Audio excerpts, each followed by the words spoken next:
listen to a different album every day, day 3. So I've probably only ever listened to about 10 albums all the way through from start to finish. So what I've decided to do is sign up to a website that's going to give me a different one to listen to every single day, completely at random. And today's album was The Score by the Fugees.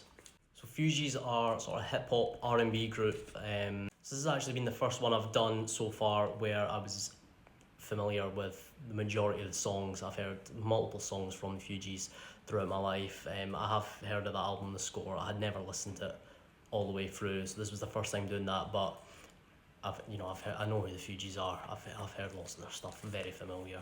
Singles from that album include Fugee-La, Killing Me Softly, Ready or Not, and No Woman, No Cry, which is of course a cover of the Bob Marley song. Fugees' version of Killing Me Softly is actually probably one of my favourite songs of all time. I enjoyed that whole album as a whole, but that was definitely my favourite song, as it is one of my favourite songs of all time. Two other favourite songs from the album were Family Business and Cowboys, but I really enjoyed the whole album as a whole. It sort of really had that East Coast sort of 90s hip hop vibe. You could really feel it sort of all the way through.